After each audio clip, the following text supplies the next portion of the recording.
প্রশ্নটি এসছে পদ্মপুকুর থেকে। মোহাম্মদ শামীম হাসান প্রশ্ন করেছেন, কুরবানির দিন যে ময়দানে কাজ হয়, বিভিন্ন লোক সেই কুরবানি পশুর মাংস বা গোস্ত নিয়ে কাজ করেন, এই দানকৃত গোস্ত থেকে তাদেরকে মজুরি দেওয়া যাবে কিনা? দেখুন, এ ব্যাপারে শরীয়তের আম নিয়ম হলো যে তারা ধনী দরিদ্র যাই হন, তারা গোস্ত পেতে পারেন। এটি তাদের জন্য একটি সহানুভূতি বলা যায়, কিন্তু তারা যে মেহনত দেবেন তার মেহনতের মজুরি আলাদা দেওয়া লাগবে। গোস্তের কাজ করেছেন বিধায় গোস্ত থেকে তাদের মজুরি দান করবেন, এটি শরীয়ত সমর্থন করে না, এটা শরীয়তে জায়েজ নয়। বরং তার মজুরির পয়সা আলাদা দিতে হবে, অনুদান বা সহানুভূতি হিসেবে তাকে গোস্ত দেওয়া যাবে।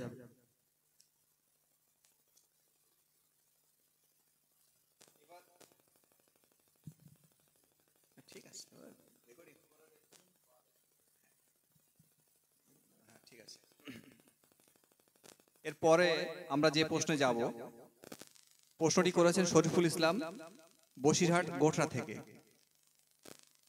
কুরবানির পশুতে ধরুন 5 ভাগ কুরবানি বা দিয়ে 1 ভাগ আকিকা, মানে একই পশুতে কুরবানি এবং আকিকা করা যাবে কিনা? এটা আমরা সাধারণত খুব কমন প্রশ্ন, অনেকের কাছে এই জিজ্ঞাসাটা থাকে, কারণ প্রত্যেকেই বাড়িতেই তাদের সন্তান হলে আকিকা দেওয়ার চিন্তা ভাবনা থাকে। অনেকেই দেখা যায় কুরবানির পশুতে আকিকার ভাগ বসান।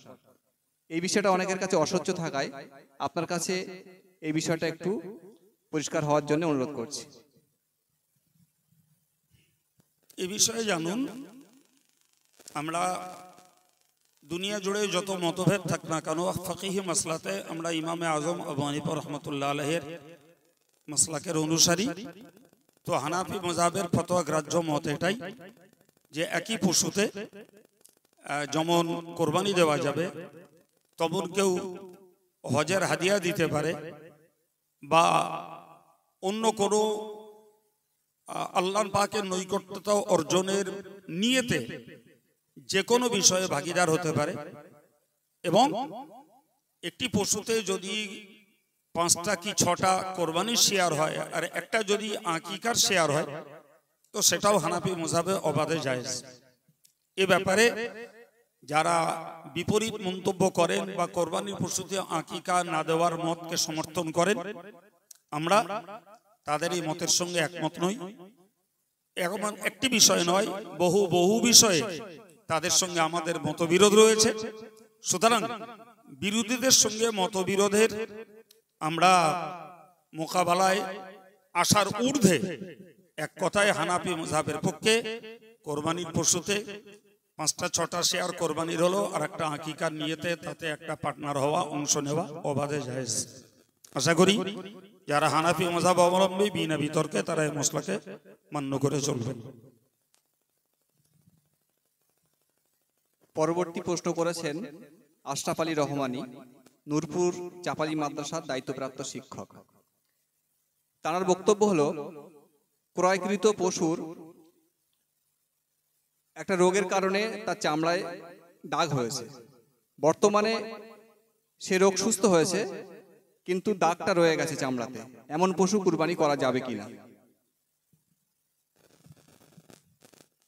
চামড়ার যে ক্ষত গোস্ত পর্যন্ত পৌঁছে যায়, এইরূপ পশু কোরবানি করা থেকে বিরত থাকা উচিত। তবে রোগ সারবার পরে চামড়াতে সাধারণ যে দাগটা থেকে যায়, এর জন্য কোরবানি করতে আপত্তি নেই। অবাধে এর জাতীয় পশু কোরবানি করা জায়েজ আছে। যদিও মুস্তাহাব হলো যে সমস্ত রকমের দোষ থেকে কোরবানির পশু মুক্ত থাকা উত্তম বা মুস্তাহাব, কিন্তু যে বিষয়গুলোকে শরীয়তে নির্দিষ্ট করে নিষেধ করা হয়েছে, সেই জাতীয় নিষেধকৃত দোষগুলো ছাড়া এ জাতীয় সাধারণ দাগের জন্য কোরবানি করতে কোনো আপত্তি নেই। আমরা পরবর্তী প্রশ্নতে যাব। প্রশ্নটি করেছেন নাজিমউদ্দিন রহমানী, ডিরেক্টর জেবুন্নেসা মাদ্রাসা। কুরবানি পশুতে যে গোস্ত হয় তার সঙ্গে আমরা দেখি যেটাকে আমরা ঠ্যাং বলি বা পা বলি এবং গরুর ভুঁড়ি, এগুলো যারা কুরবানি করছেন তারা নিতে পারবেন কিনা? দেখুন, এটা একটা সাধারণ বিষয়। একটি পশু যে অংশগুলো খাওয়া শরিয়াতে জায়েজ, তো সেগুলো যদি তারা অংশ অনুপাতে ভাগ করে নেন, না জায়েজ হওয়ার কারণ নেই। তবে যেটা নিয়ে সাধারণত সম্প্রতিকালে একটি আওয়াজ উঠেছে, যারা কোরবানি দেয় তাদের কোরবানির পশুর ভুঁড়ি নেওয়া জায়েজ নয়, একটি আওয়াজ উঠেছে। এ প্রসঙ্গে আমি এতটুকুই বলবো, মৌলিকভাবে কোরবানির পশু বলি আর সাধারণ পশু বলি, ভুঁড়ি খাওয়াকে মাকরুহ তানজিহি বলা আছে। অতএব কেউ খেলে তার জন্য তিনি আল্লাহর কাছে পাকড়াও হবেন, ব্যাপারটা এমন নয়। ফলে সাধারণ ভুঁড়ি খাওয়া যেমন মাকরুহ তানজিহি সহ জায়েজ, কোরবানির পশুর ভুঁড়িটাও তেমন একই হুকুম অনুযায়ী তার পার্টনাররা নিতেও পারেন, আবার দান করে দিতেও পারেন। পরবর্তী প্রশ্ন করেছেন জাহিরুল। তিনি বলছেন যে একটু গরু কেনা হয়েছে, কিন্তু স্পষ্ট বোঝা যাচ্ছে যে গরুর পেটে বাচ্চা আছে। এই অবস্থায় কি সেই পশু কুরবানি করা যাবে? তিনি তার পরবর্তীতে আরেকটু বিস্তারিত জানতে চেয়েছেন যে কুরবানি করার পরে যদি করা হয়, করার পরে যদি মৃত বাচ্চা হয় সেটা কি হবে, বা বাচ্চা জীবিত থাকলে তার পরিপ্রেক্ষিতে কি করণীয়? প্রথম কথা হলো, পশুর পেটে বাচ্চা আছে না নেই এটি সন্দেহজনক বিষয়। এখন সেসব অবধি জবাই করার পরে দেখা গেল তার পেটে বাচ্চা আছে, তো যদি আগে থেকে সন্দেহ হয় তাকেও কোরবানি করতে দোষ নেই। যদি জবাইয়ের পরে পেটের বাচ্চাটি মৃত হয়, তাহলে তার জন্য তো ব্যবস্থাপনা যা স্বাভাবিকভাবে, তাকে ফেলে দেওয়া ছাড়া অন্য রাস্তা নেই। আর যদি বেঁচে থাকে তাকেও জবাই করে কোরবানি গোশতের সঙ্গে তাকেও মিশিয়ে তার ভগ্নাংশ করে যারা যখন ভাগে থাকবেন তারা তার ভাগ গ্রহণ করতে পারেন। ফল কথা, পেটে বাচ্চা থাকা অবস্থায় কোরবানি করাও যায়, আর বাচ্চাটা বেঁচে থাকলে তাকেও জবাই করে গোশতের সঙ্গে মিশ্রণ করে দেওয়াও যায়, এবং যারা পার্টনার তারা তার অংশ নিতেও পারেন। এ ব্যাপারে আপত্তির কোনো জায়গা নেই। বাকি রুচিবোধটা ভিন্ন জিনিস। আচ্ছা, আমরা চলে যাব পরবর্তী প্রশ্নতে। প্রশ্নটি করেছেন মোহাম্মদ নজরুল ইসলাম, রায়কোলা মাঝের পাড়া। তিনি বলছেন তার উপরে কুরবানি ওয়াজিব হয়নি, অথচ কুরবানির পশুতে তিনি একটি ভাগী নিয়েছেন তার সন্তানের আকিকা করবেন বলে।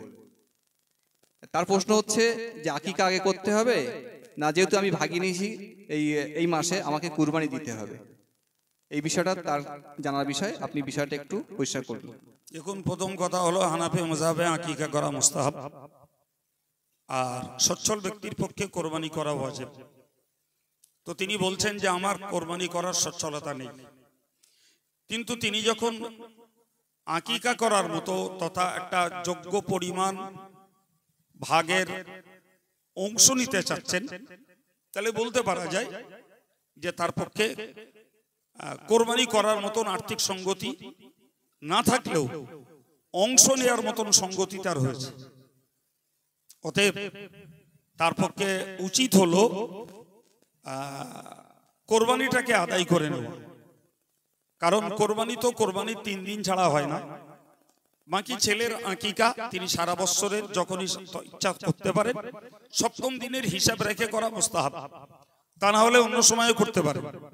তো তিনি যখন একটা পার্টনার নেয়ার মতন আর্থিক সচ্ছলতা অর্জন করতে পেরেছেন, তাহলে সেক্ষেত্রে তার উচিত মুস্তাহাব আকিকাটাকে গুরুত্ব না দিয়ে কোরবানিটাকে গুরুত্ব দেওয়া, এবং পরবর্তীতে তিনি আকিকা করার সুযোগ এলে আকিকা করবেন, এটাই তার জন্য সুপরামর্শ। এখন যদি তিনি মনে করেন যে আকিকা করার মতো আমার সচ্ছলতা, এই কোরবানি করার মতন সচ্ছলতা আমার নেই, তাহলে সেক্ষেত্রে তাকে আমি বলবো যে তার কি সহায় সম্পত্তি আছে সরাসরি মুফতির কাছে এসে তা পেশ করে তার ব্যাপারটা নিশ্চিত হওয়া দরকার যে তিনি কোরবানি করার যোগ্য কিনা। যদি সত্যি তিনি যোগ্য না হন, তাহলে তাকে আকিকা করতে মুস্তাহাব বিষয়, অন্য সময় করুন, কিন্তু কোরবানির সময় করছেন যখন, তাকে কোরবানি করায় তার জন্য উত্তম পন্থা। আমাদের আরেক দিনী ভাই ওবায়দুল্লাহ সাহেব খাসপুর থেকে প্রশ্ন করেছেন, জিলহাজ মাসে আকিকা দেওয়া যাবে কিনা? দেখুন, যেখানে আমরা এর আগে একটা প্রশ্নের উত্তরে বলেছি যে এক পশুতে 7 জন শেয়ার হতে পারে, উট, গরুতে, মহিষে। তো সেক্ষেত্রে 4 জন যদি কোরবানি দেন, 3 জন যদি আকিকা দেন, এটা যখন হানাফি মজাবে জায়েজ। আর কোরবানি তো জিলহজ মাসেই 10, 11, 12 তারিখে, তাহলে জিলহজ মাসে আকিকা করা যাবে কিনা এর নতুন করে প্রশ্নের কোনো গুরুত্ব নেই। অবাধে বুঝতে পারা গেল জিলহজ মাসে অবাধেই আকিকা করা জায়েজ। মুস্তাইন সাহেব, মুস্তাইন সর্দার জঙ্গলপুর থেকে বলছেন, তানাদের বাড়ি অনেকেই ফ্যামিলি মেম্বার, কিন্তু বিপদ হওয়ার কারণে তাদের আর্থিক অবস্থা বর্তমানে খুবই খারাপ। এ কারণে তারা পরিবারের সব সদস্য মিলে কেউ 1000, কেউ 500 এরকম দিয়ে একটা ভাগই নিয়েছেন। এখন এই ভাগে কার নাম বসানো যাবে, এই বিষয়টা উনি জানতে চেয়েছেন। এখানে যখন পার্টিকুলার ব্যক্তিগত কেউ সচ্ছল এবং সমর্থ ব্যক্তি হিসাবে কোরবানি করছেন না, বরং তারা কিছু কিছু দিয়ে একটা শেয়ার নেবার মতন পরিস্থিতি তৈরি করেছেন, ফলে এই কোরবানি তাদের জন্য ওয়াজিব নয়, বরং এটা তাদের জন্য মুস্তাহাব। তো এই ক্ষেত্রে পরামর্শ এটাই বলা যায়, যদি তাদের গার্জিয়ান থাকে গার্জিয়ানের নামে করাই মানবিকভাবে উত্তম। যদি গার্জিয়ান না থাকেন তাহলে যে কোনো কারোর নাম দিয়ে করে নিতে পারেন।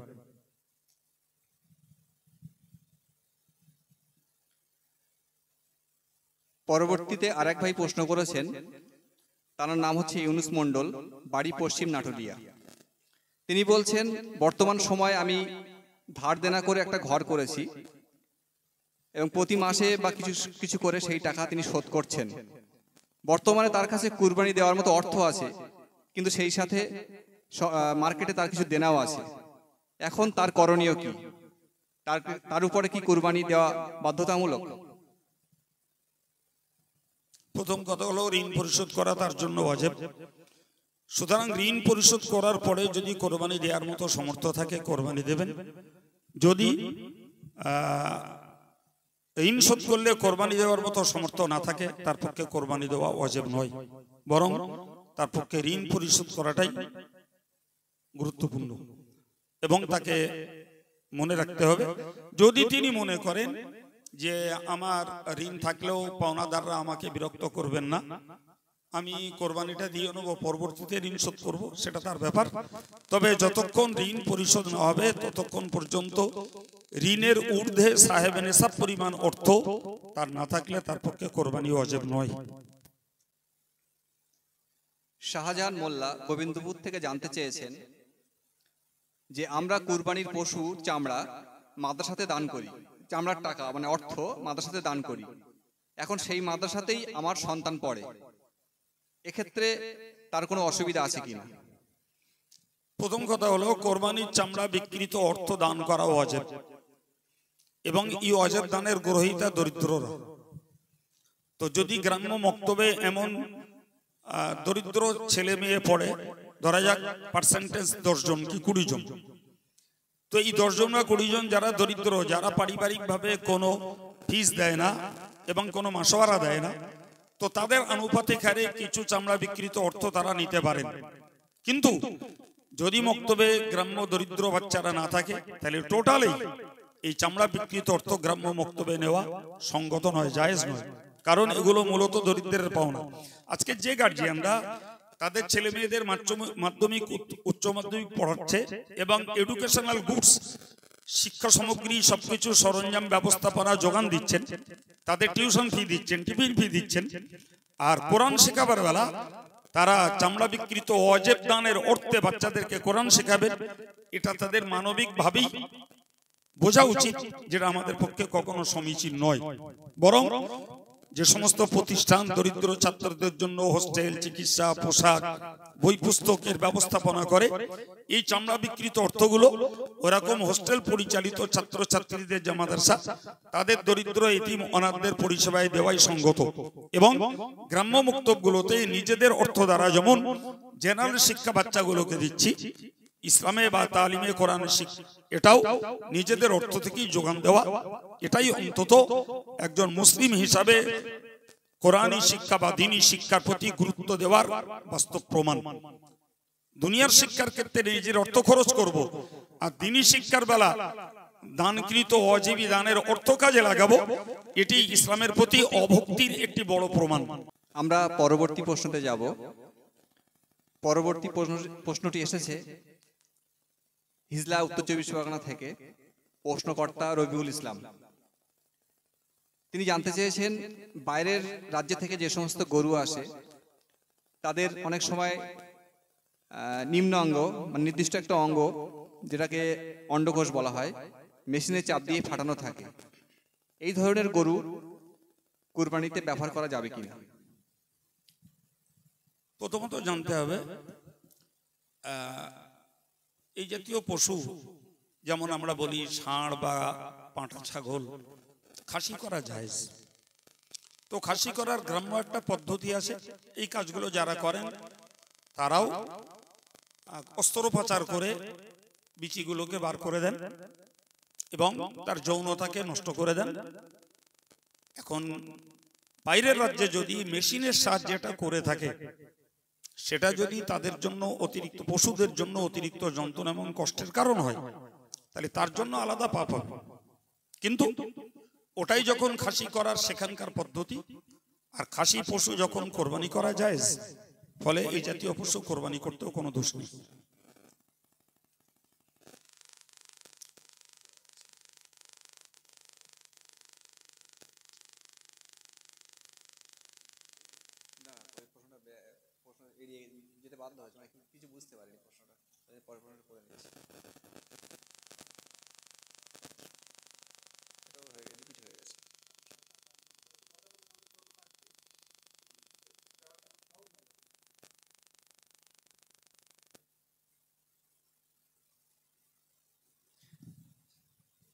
পরবর্তী প্রশ্ন করেছেন আজিজ তরফদার, গ্রাম খাড়ুবালা, উত্তর চব্বিশ পরগনা।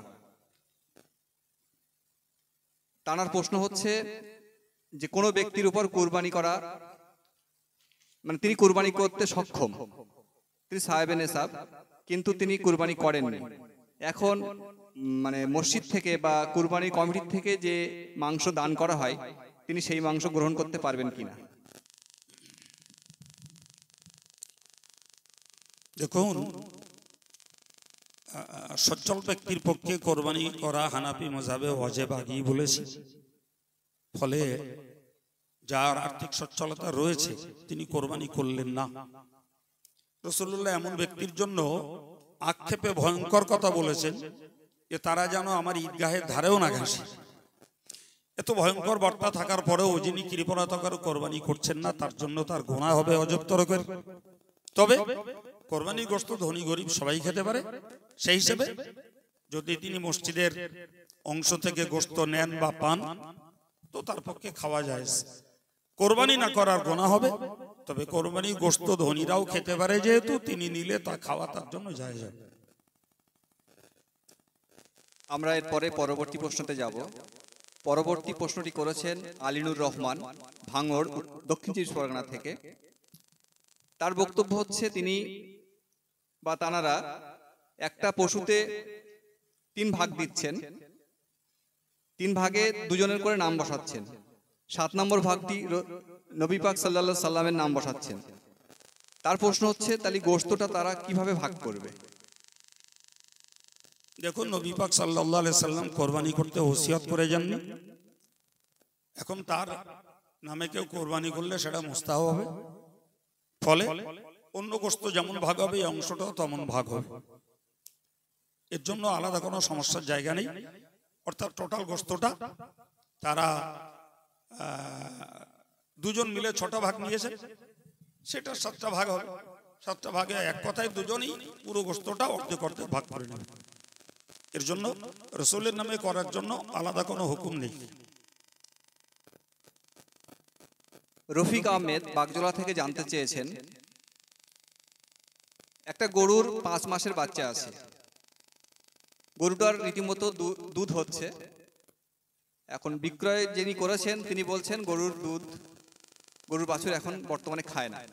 এই অবস্থায় গরুটা কুরবানি দেওয়া যাবে কিনা, মানে দুগ্ধজাত গরু কুরবানি করা যাবে কিনা? দেখুন, সাধারণ বিবেক বলে যদি একটা বাচ্চা তার মায়ের দুধ খায়, তো বাচ্চার কাছ থেকে মাটাকে ছাড়িয়ে নিয়ে জবাই করা এটা মানবিকভাবে মানসিক কষ্টের কারণ বলে মনে হয়।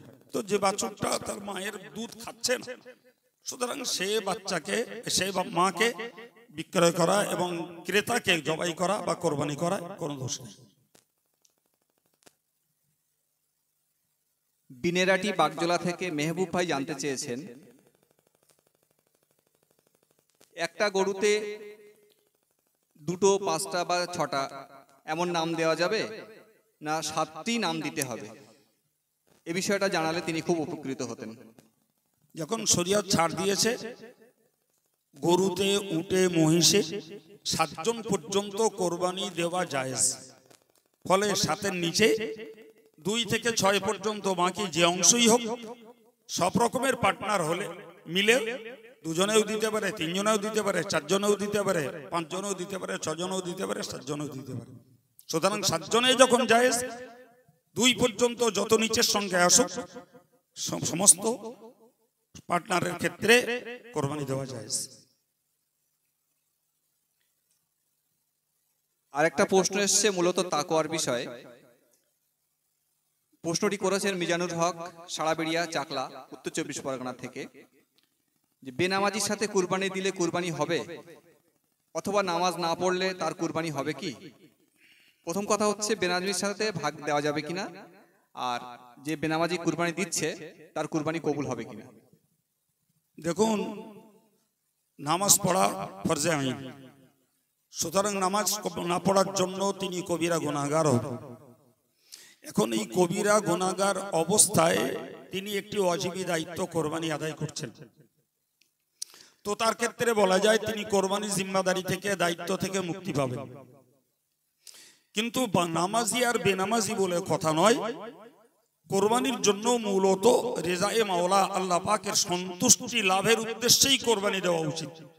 এখন যদি কেউ নামাজি হন আর গোশত খাওয়ার নিয়েতে কোরবানি দেন, সে কোরবানিও জায়েজ না। আর কেউ যদি বেনামাজি হন আর গোশত খাওয়ার নিয়েতে কোরবানি দেন, তার কোরবানিও জায়েজ না। এবং ওই গরুতে, ওই ছাগলে, ওই মহিষে, ওই উটে যতগুলো ভাগিদার থাকবে কারোরই কোরবানি জায়েজ হবে, পুরো কোরবানিটাই বাতিল। পরবর্তী প্রশ্ন হাওড়া আমতা থেকে শেখ মন্তাসির ভাই জানতে চেয়েছেন, 2 ভাই 2টি আলাদা গরু কুরবানি দিয়ে থাকলে গরু জবাহ করার পর 2টি গরুর গোশত আলাদা আলাদা ভাগ করতে হবে, না দুটো গরুর গোশত একসঙ্গে মিশিয়ে ভাগ করা যাবে, অথবা আলাদা মালিকানা বুঝে মানে মিসকিনদের জন্য দান করে সেই গরু মানে তারপরে একসঙ্গে করতে হবে? দেখুন, এর মৌলিক বিষয়টা বুঝুন। সাধারণভাবে আমরা যে 3 ভাগে কোরবানির গোশতগুলোকে ভাগ করে থাকি, 1 ভাগ নিজের, 1 ভাগ আত্মীয়ের, 1 ভাগ দরিদ্রের, এই ভাগটাই হলো মুস্তাহাব। ফলে সে 2 ভাই 2টো কোরবানি করে নিলেন, পরে গোশত মিশিয়ে উড়িয়ে 2 ভাগ করে নিলেন, কোনো ক্ষেত্রেই সমস্যা নেই, যেহেতু মুস্তাহাব বিষয়। এবার তারা ভাগ করে নেওয়ার পরে নিজেরা রাখলেন, আত্মীয়দেরকে দিলেন, দরিদ্রদেরকে একটা অংশ দিলেন, এটাও চলবে। আর আলাদা আলাদা ভাগ করে নিয়ে তার থেকে ভাগ বার করে দেবেন, সেও চলবে। এরপর প্রশ্ন করেছেন নূর আলম, রাজারহাট নিউ টাউন থেকে, 2টি গরু 4 জন পার্টনার, নাম কিভাবে বসাবো? 2টি গরু 4 জন পার্টনার, নাম কিভাবে বসাবে? তো তারা যখন 2টি গরুতে সম্মতির সঙ্গে কিনেছেন, তাহলে এতে 2 জনের নাম দেবেন, আর একটা 2 জনের নাম দেবেন, পরে গোশত ভাগ করে নেবেন 2টো একসঙ্গে করে, তাতে কোনো সমস্যা নেই। এর পরের প্রশ্ন আনিসুর গোলদার, শাসন, উত্তর 24 পরগনা থেকে, তিনি জানতে চেয়েছেন একটি গরুতে 7 জনের আকিকা করা যাবে কি? যদি না যায় তাহলে 6 জনের আকিকা ও 1 জনের কুরবানি দেওয়া যাবে কি? জানলে সমাজ বা তিনি উপকৃত হতেন।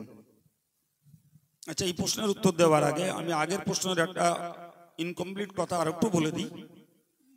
সেটা হলো যে 2টো গরু 4 জনের কিনেছেন, যেটা তারা যদি মনে করেন একটা গরুতেই দুটো গরুতে 4 জন করেই নাম বসিয়ে দেবেন, তাও তাদের জন্য জায়েজ আছে। যেহেতু সাথের নিচে সংখ্যা 4, ফলে একটা করে গরুতে এ গরুতেও 4 জন নাম দেবেন, ও গরুতেও 4 জন নাম দেবেন, ওটাও চলবে। এই উত্তরটা আগের প্রশ্নের ইনকমপ্লিট কথা জানিয়ে দিলাম। পরে যিনি প্রশ্ন করছেন, যে প্রশ্নটা ছিল কিসের বলে? হ্যাঁ, যেহেতু কোরবানির পশুতে আকিকা করা হানাফি মাযহাবে জায়েজ, সুতরাং 6 জন যদি কোরবানি দেন আর একটা আকিকা দেন তাও চলবে, কিংবা 6টা আকিকা দেন আর একটা কোরবানি দেন তাও চলবে। এরপর আমরা পরবর্তী প্রশ্নতে যাব। পরবর্তী প্রশ্ন করেছেন মইনুর ইসলাম, প্রাক্তন ছাত্র জামিয়া রহমানিয়া, বয়ারমারি থেকে। কোন ব্যক্তি কুরবানি পশু একা কুরবানি দেওয়ার নিয়তে ক্রয় করেছেন, কিন্তু পরবর্তীতে তিনি সেই পশুতে কাউকে ভাগ নিতে পারবেন কিনা? যদি তিনি কোরবানির নিয়ত করে পশুটাকে নির্দিষ্ট করে থাকেন, তাহলে পরবর্তীতে ভাগ নেওয়া মাকরুহ হলেও জায়েজ। তবে উত্তম হলো পশু নির্দিষ্টকরণের আগে ভাগ নেওয়ার সমস্যা বা বিষয়টাকে স্পষ্ট করে নেওয়া, এটাই তাদের জন্য উত্তম। কিন্তু কিনেছেন একলা এবং কোরবানির জন্য নির্দিষ্ট করেছেন, পরে কাউকে যদি তাতে পার্টনার নেন, তাহলে মাকরুহ হলেও পার্টনার নেওয়া জায়েজ আছে। এরপরে আরেক ভাই প্রশ্ন করেছেন, বাড়ি নদিয়া, সামিরুল ইসলাম। প্রশ্নটি খুব গুরুত্বপূর্ণ প্রশ্ন। কোন ব্যক্তির উপর কোরবানি ওয়াজিব হয়েছে এবং ওই ব্যক্তিটা পশু কিনেছেন, অতএব কুরবানি ঈদের 1 সপ্তাহ আগে পশুটি মারা গেছে। ওই ব্যক্তির উপর পুনরায় কুরবানি করা ওয়াজিব, মানে পুনরায় কি গরু কুরবানি বা পশু ক্রয় করে কুরবানি দিতে হবে? তিনি কোরবানি দেওয়ার যোগ্য এবং সচ্ছল আর্থিক সঙ্গতি সম্পন্ন ব্যক্তি হলে তাকে আবার পশু কিনে কোরবানি দেওয়া লাগবে। যদি সাহেবে নিসাব তিনি হন, তাকে পুনরায় পশু কিনে কোরবানি দিতে হবে। যদি সাহেবে নিসাব না হন, তাহলে তার পক্ষে নতুন করে পশু কিনে আর কোরবানি দেওয়া ওয়াজিব। পরবর্তী প্রশ্নটি করেছেন সাইফুদ্দিন মল্লিক, উত্তর বরুণী, আমলিয়া, উত্তর 24 পরগনা থেকে। তিনি জানতে চেয়েছেন, তার পরিবারে একাধিক সদস্য সাহেবে নিসাব। এখন তার প্রশ্ন হচ্ছে, তার পরিবার থেকে একটা কোরবানি দিলেই হক আদায় হবে, না প্রত্যেক সাহেবে নিসাবকেই আলাদা আলাদা কোরবানি করতে হবে? এই প্রশ্নের উত্তরের জন্য আগে ভাবতে হবে যে একটা কোরবানি মানে একটা পশু না একটা ভাগ। এই কথাটি স্পষ্ট নয়। যদি একটা পশু কিনে তাতে পরিবারের বাকি 7 জন পর্যন্ত সদস্যের নাম বসান, তাহলে তো একটা পশুই যথেষ্ট। আর যদি মনে একটা ভাগ নেব, তাহলে সেটি হবে না। কারণ প্রত্যেকেই যখন সাহেব নেশাব, প্রত্যেককে কোরবানি করতে হবে। যদি পরিবারের কোন সদস্য সাহেব নেশাব না হন, তাহলে তার পক্ষে পরিবারের প্রধানের পক্ষ থেকে কোরবানি করে দেওয়া মুস্তাহাব, ওয়াজিব নয়। কিন্তু সাহেব নেশাবের সীমায় যারা পৌঁছে গেছে, প্রত্যেকের জন্য পৃথক পৃথক কোরবানির পার্টনার হওয়া বা পৃথক পৃথক একাকি একাকি প্রত্যেকটা ছাগল দেওয়া অথবা গরু মহিষ উঠে 7টা পর্যন্ত ভাগ নেওয়া। এক কথায় এক পরিবারের যতগুলো সদস্য সাহেব নেশাব হবে, নারী হোক চাই পুরুষ, প্রত্যেককেই কোরবানি দেওয়া ওয়াজিব।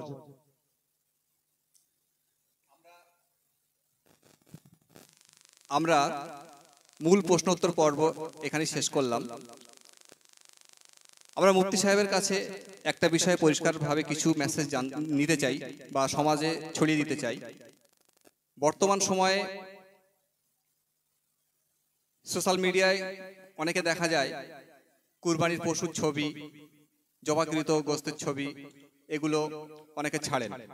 আপনি একটা বৃহত্তর সমাজের পথপ্রদর্শক বা একজন সাংগঠনিক প্রধান হিসাবে সমাজে মানুষের কাছে এ বিষয়ে কি বার্তা দেবেন? যেহেতু বর্তমান সময়ে দেশে একটা চরম সাম্প্রদায়িক রাজনীতির বিরাজ করছে, সেখানে সম্প্রীতির বার্তা হিসাবে আপনি সমাজে কি বার্তা দেবেন? দেখুন, এই প্রসঙ্গে আমি খুব স্পষ্ট ভাষায় বলবো। প্রথমত, এক শ্রেণী মানুষের কাছে তারা পশু হত্যাকে ধর্ম বলে মনে করেন না। ঠিক সেই জায়গাটায় দাঁড়িয়ে কিছু নির্দিষ্ট পশু আল্লাহ পাকের পক্ষ থেকে মুসলিমদের জন্য যেমন জবাই করে খাওয়াও জায়েজ করা আছে, বৈধ বলা আছে, তেমন কিছু নির্দিষ্ট পশু কোরবানি দেওয়ার জন্য নির্দিষ্টকরণ করা হয়েছে। ফলে আমরা যেটা কোরবানি করি এটি একটা ধর্মীয় ইবাদতের অংশ, এটি লোককে দেখিয়ে বেড়ানোর ব্যাপার নয়। বিশেষ করে বর্তমান স্পর্শকাতর পিরিয়ডে কোরবানি করে কোরবানির পশুর গোশত কি রক্ত ছবিতে ভাইরাল করে দেওয়া, এটা নিশ্চিত অতিরিক্ত একটা ফিতনার দানা সৃষ্টি করা। আমি এই প্রসঙ্গে জাতিকে বলবো, আপনারা যত সম্ভব নিজেদের ধর্ম নিজেদের সম্ভ্রমের সঙ্গে আদায় করুন এবং কোরবানি জবাইকৃত পশুর রক্ত গোশত কোনো কিছুই সোশ্যাল মিডিয়াতে ভাইরাল করবেন না। এগুলো ভদ্রতা নয়, বরং এগুলো উশৃঙ্খলতা এবং এগুলোতে আর এক শ্রেণীর মানুষের ধর্মীয় ভাবাবেগে আঘাত করে একটা শান্তিপূর্ণ সমাজকে অশান্তি এবং ফিতনার দিকে ঠেলে দেওয়া হয়। এবং যে করে সে হয়তো নিরাপদ থাকে, কিন্তু দেখতে পাওয়া যায় ওই বিষয়টাকে কেন্দ্র করে যেখানে সংখ্যালঘু মুসলমানরা বাস করেন তাদেরকে অনেক সংখ্যাগুরুদের কাছে বা অমুসলিম অধ্যুষিত এলাকাতে তাদের চাপ খেতে হয়।